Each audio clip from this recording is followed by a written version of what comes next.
Hi, this is Jay Strachey with Drilling Contractor. IADC has recently announced its resignation from the SafeLandUSA Board and changed its Rig Pass endorsement. Today, I'm joined by Brooke Polk, IADC's Senior Director of Accreditation Operations, who will provide more information around this decision and what this means for Rig Pass moving forward. Brooke, thank you so much for joining me today. Thanks for having me, Jay. It's my pleasure to be here. So, Brooke, can you start by giving us some background as to what the SafeLandUSA Board was and what was IADC's role on that board? Absolutely, Jay. So the Safe Land USA Committee originated this board back in 2008. It was an industry volunteer operator-led committee, and IADC was a founding member of that committee.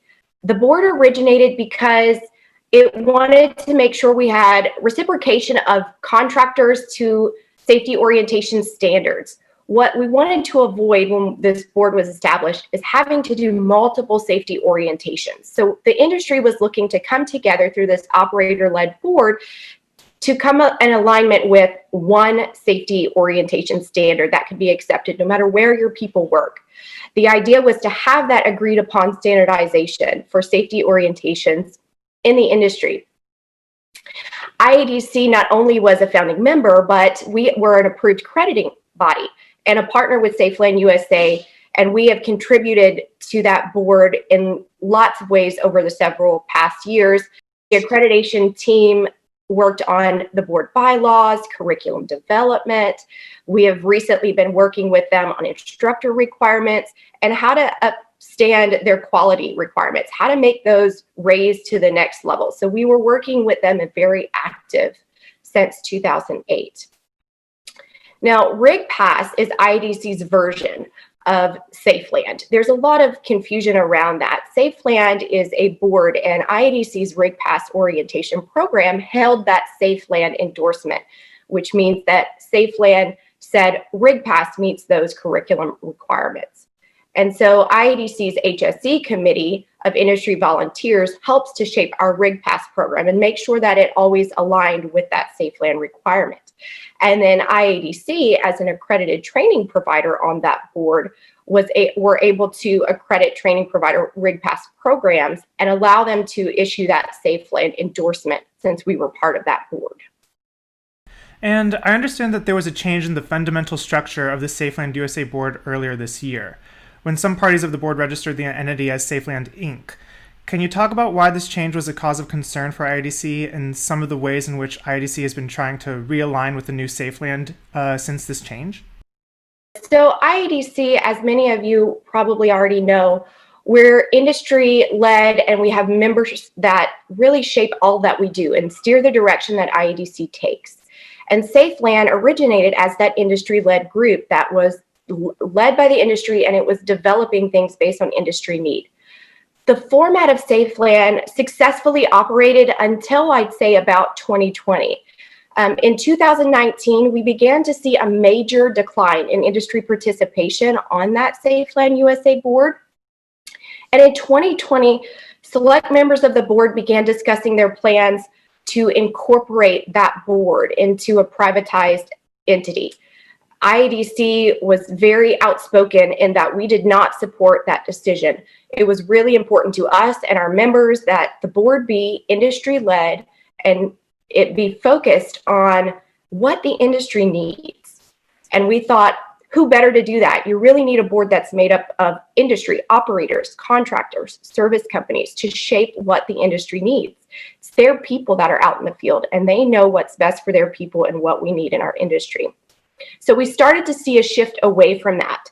The new proposed incorporation structure would shift from that operator-led group by industry to the three main accrediting bodies governing that board. Those accrediting bodies were IADC, PEC, which is now Veriforce, and ETC. Even though IADC would move to a governing body position in the new board, we didn't think that's what was best for the industry. We wanted the voice of our members to be the ones making the decisions, not the ones that accredit their programs, shaping that for the industry. So we wanted it to remain industry focused and industry driven. It was important to us that our members be able to lead that board and that they are the voice of the industry. And we wanted to keep that in place. And the board, select members of the board, continued to push in that new direction and that new governing structure, which we didn't feel aligned the checks and balances to ensure that decisions are being made in the best interest of the industry. IADC would be one voice, but we wanted the board to be made up of several voices that are representative of the industry and make sure that things are not financially driven for financial gain, but that it's focused on how to keep our people safe in the field. SafeLandUSA became a registered company, even though IADC was very boisterous in opposing that direction.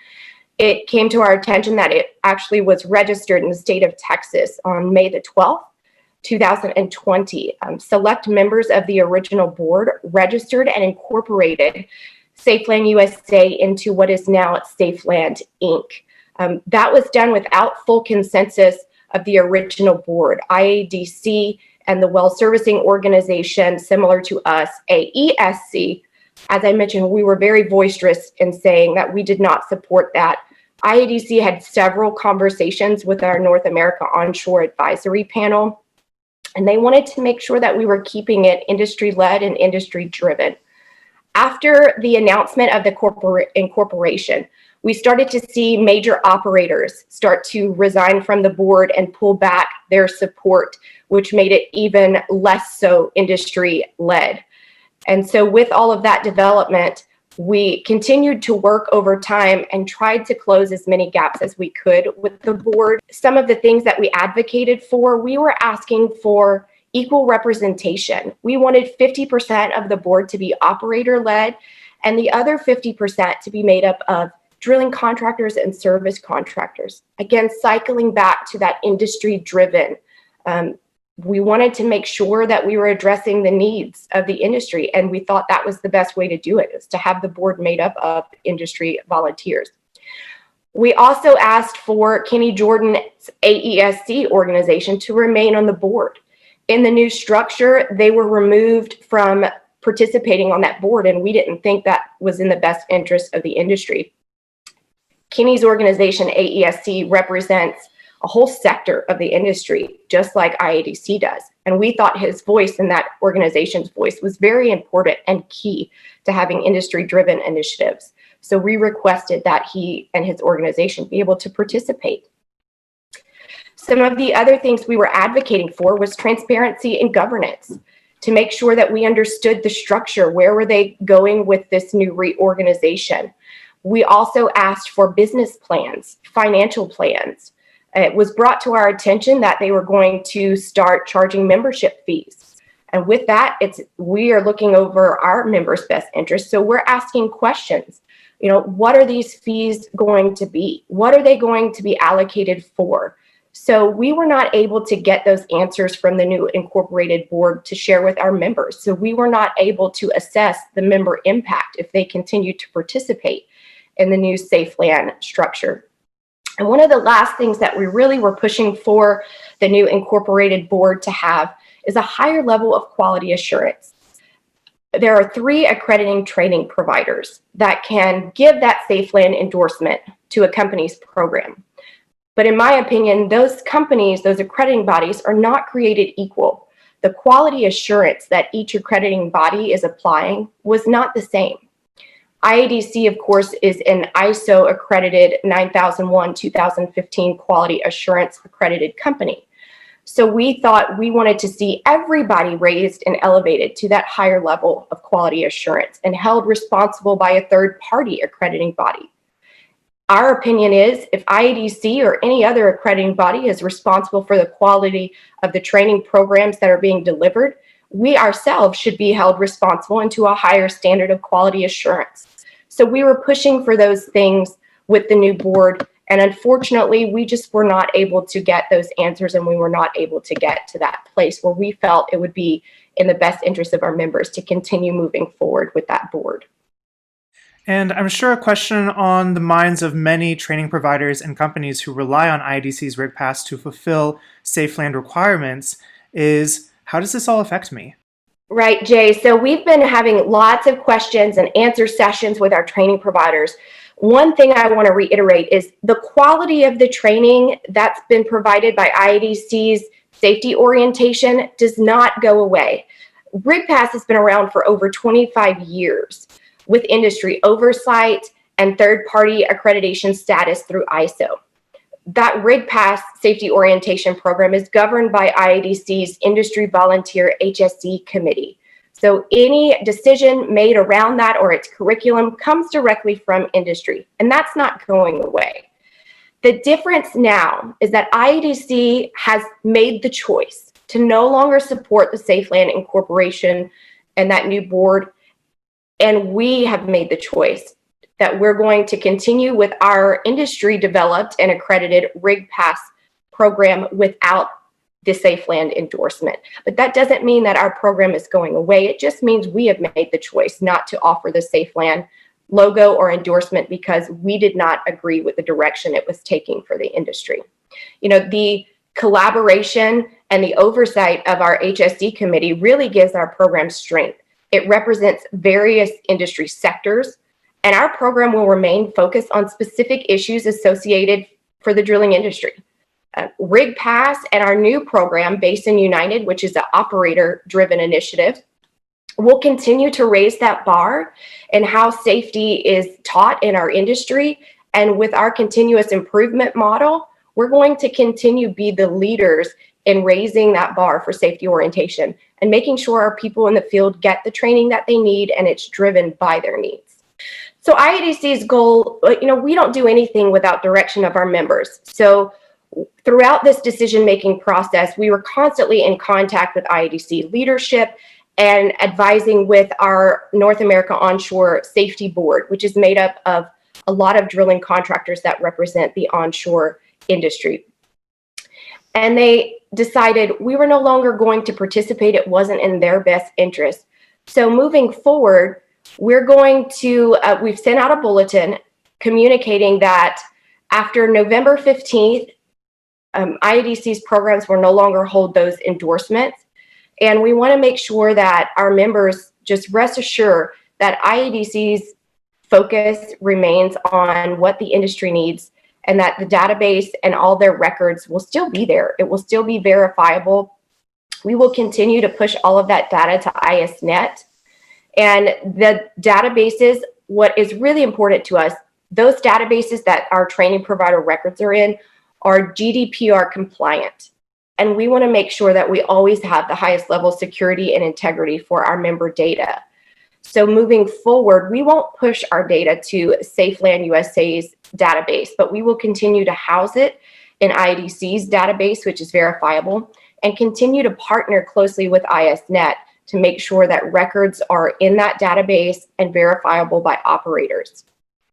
So, Brooke, it sounds like in the coming weeks and months, IADC has done a lot to make sure that there's little disruption. But in the long term, what is IADC's vision for having just one safety orientation for the global drilling industry?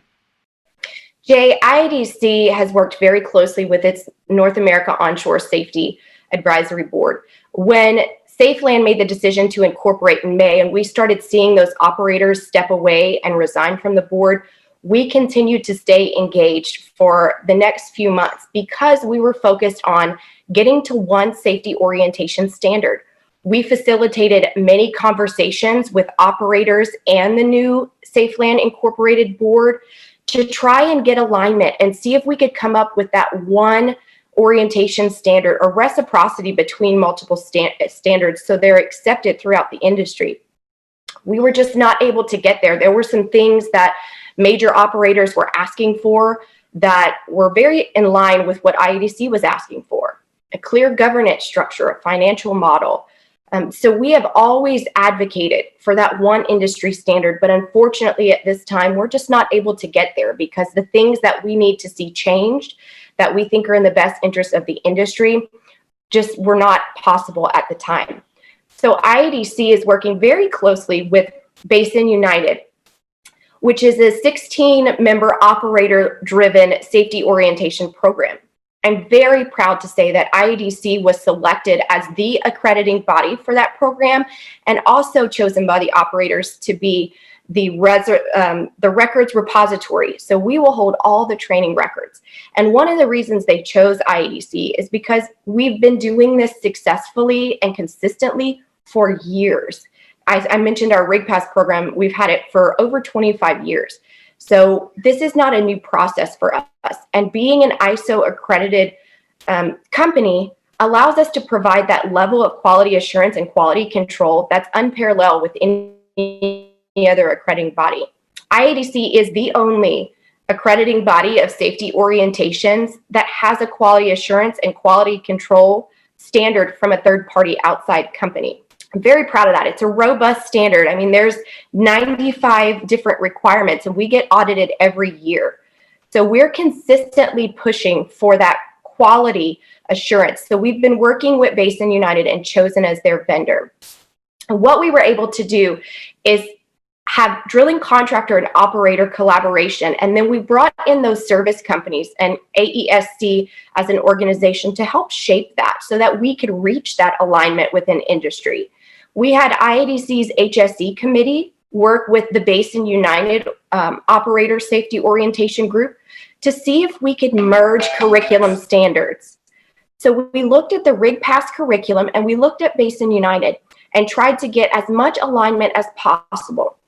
The goal for that is coming together, operators and contractors, both from the drilling and service side, to say, what do we need as an industry? What is that one standard? So we were able to align those two curriculums as closely as possible so that a company can now give their Rig Pass safety orientation in one day and give the Basin United endorsement to meet those 16 operators requirements that will be requiring Basin United. So we're continuing to work as industry to align on that. We weren't able to do that with the SafeLandUSA Board, unfortunately, but that mission stays strong and it's top of mind for IADC and our members. So it's had very good collaboration. I've seen operators and contractors come together like never before to align on this standard. We're actually going to a pilot phase. I'm pretty proud to say that Precision Drilling was selected as the pilot company for Basin United, that 16 operator-driven group. And we're piloting the day one orientation course and their new day two safety leadership course with Precision employees at their facility. So it's really showing the collaboration to come to that one standard driven by the industry. That's where you see those, not the accrediting bodies driving it, but you see members, the operators, the service contractors, and the drilling contractors. And so they're going to pilot the week of October 26th, and then we're going to do a final round of piloting the week of November 9th. So we're getting there. The curriculums are aligned, and we're moving in a positive direction that we think is going to raise the bar. We're setting the tone for the industry, and that's what it should be. It should always be our members, the operators and the contractors saying what the industry needs and working collaboratively to get there. And that's what we're doing. So we may have chosen to do away with our SafeLandUSA endorsement, but I think we're headed in a positive direction. And I'm really excited to see how we're raising the bar on safety orientations and safety in general for our industry. So I think it's going to be the future of safety orientations. And Brooke, I know that there are a lot of big changes and a lot of moving parts, but in the near future, what is IADC doing to ensure that the drilling industry is receiving truthful, unbiased information about Rig Pass and the way forward? So we've always known there is a lot of misconceptions within the industry, especially when it comes to the SafeLandUSA Board. And I want to start by apologizing to our training providers and to IADC members. We know that you are receiving multiple communications a week, sometimes multiple a day, from other accrediting bodies discussing your Rig Pass program and sharing misinformation. And we know that it's a constant interruption to your day, and we apologize for that. We want to make sure that we're helping in any way that we can. So we've asked those other accrediting bodies to cease contact to discuss Rig Pass programs. So one thing that we're doing is reaching out to our members. Rig Pass is an IADC accredited program. So if any of our training providers have questions about that or hear some information, we ask that they validate that with IADC. We are the experts in that. It is our accreditation program. So who better to give you that information than us? And one of the things that we've been doing is Zoom virtual town hall meetings.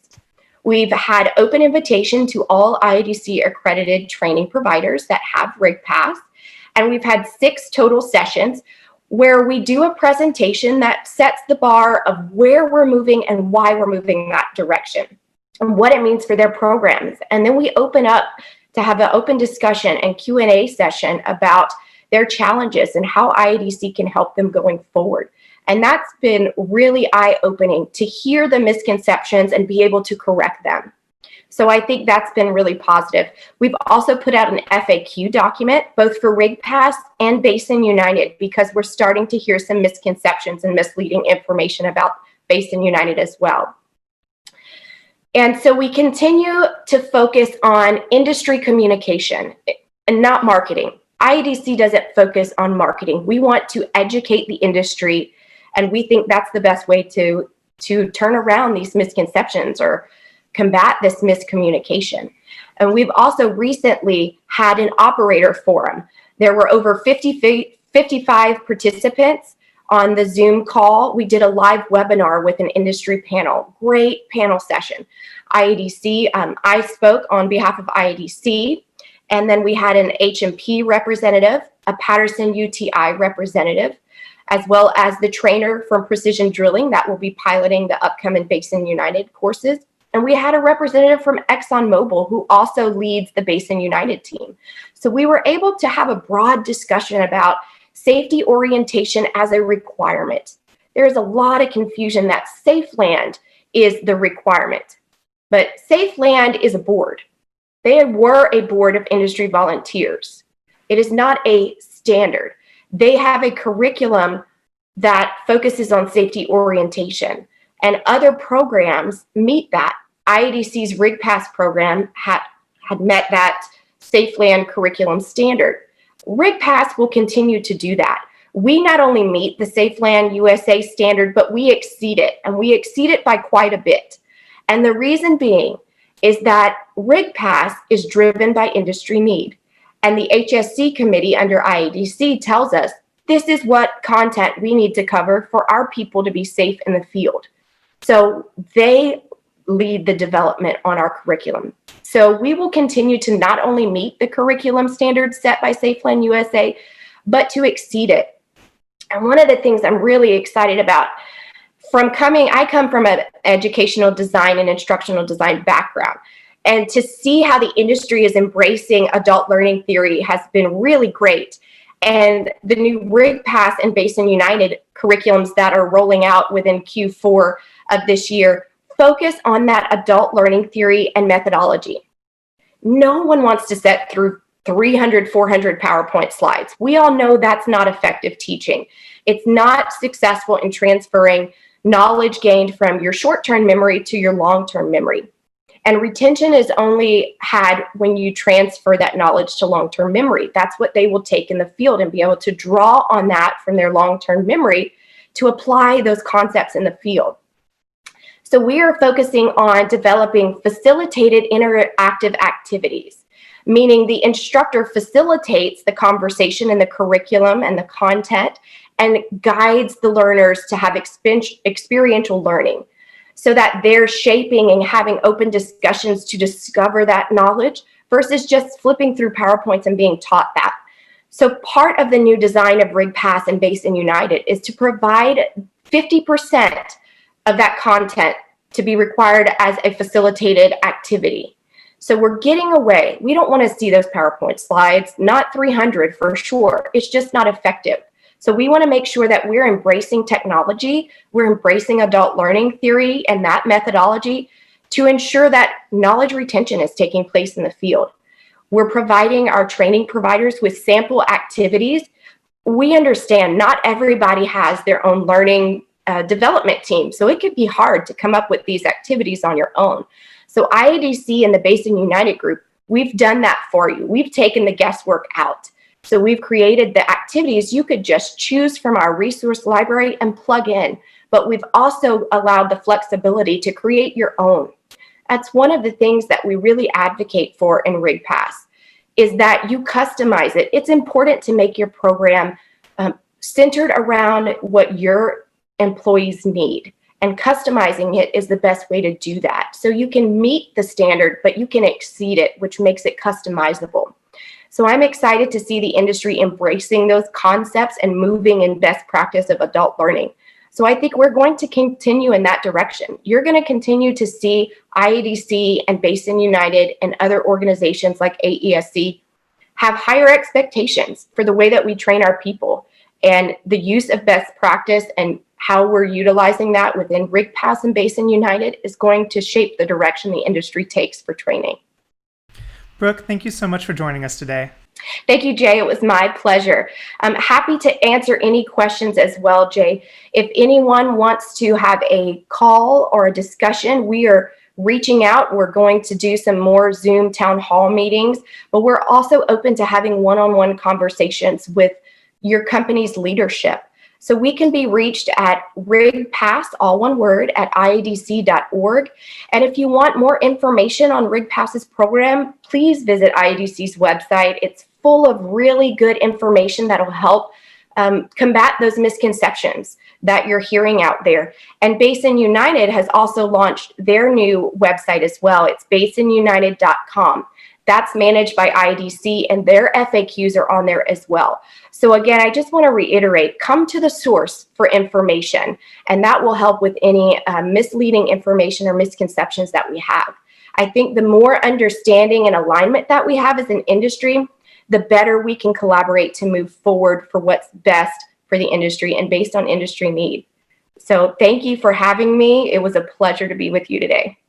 Thank you so much again, Brooke. And thank you for watching us at drillingcontractor.org. Be sure to follow us on LinkedIn as we continue to monitor this ongoing development and bringing you the latest news. Thanks.